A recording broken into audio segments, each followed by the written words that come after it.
کوئی ایسی بات جو آپ کو آج بھی رلا دیتی ہو افتخار ٹھاکر کے لیے، آنسو روکنا مشکل ہو جاتا ہو؟ میری ماں نے مجھ سے کہا تھا کہ جمعے والے دن چلے جانا.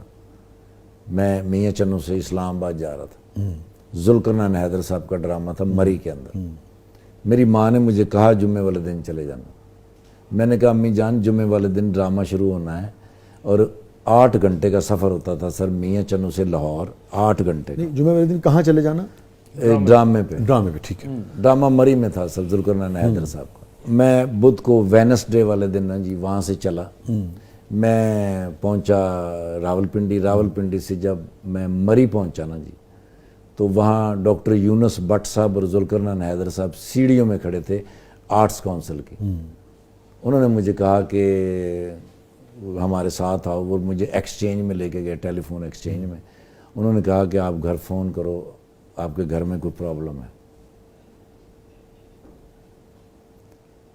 وہ فون جب میں نے کیا تو مجھے پتہ چلا کہ میری والدہ کا انتقال ہو گیا. میری ماں مجھے روک رہی تھی. میری ماں کو ڈیفینیٹ پتہ تھا کہ وہ اس دنیا میں نہیں رہے گی.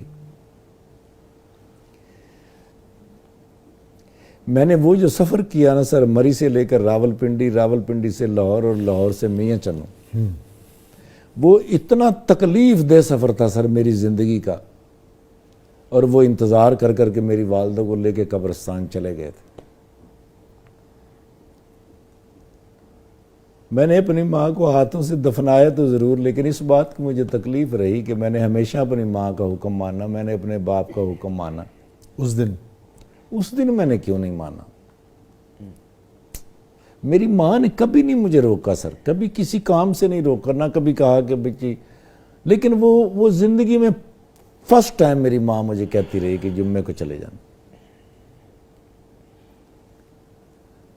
وہ میرے لیے بڑا تکلیف دہ سفر ہے سر.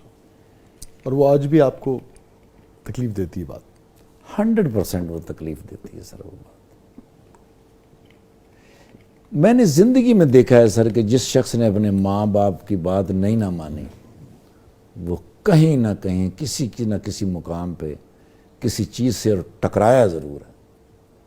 آپ اگر دیکھیں ناظرین، یہ بالکل صحیح کہہ رہے ہیں افتخار بھائی. اب دنیا جہان کی نعمتیں بھی آپ کے پاس آ جائیں، مگر جسے ہم کہتے ہیں کچھ ریڈ لائنز ہوتی ہیں. اس طرح سے والدین کی اطاعت کے حوالے سے بھی بعض اوقات اب ساری زندگی ہم کرتے رہتے ہیں، مگر کوئی ایک چیز ایسی ہوتی ہے کسی وجہ سے اگر نہیں ہو پائی، بعض اوقات وہی چیز ساری زندگی کا آپ کی بوجھ بن جاتی ہے، اس کا نہ ہونا جو ہے. تو کہنے کا مقصد یہ ہے کہ والدین کے معاملے میں 100% اطاعت جو ہے وہ ضروری ہے. اگر اف بھی ہوگی تو مارے اف بھی ہوگی، دیکھیں نا، یہی وجہ ہے.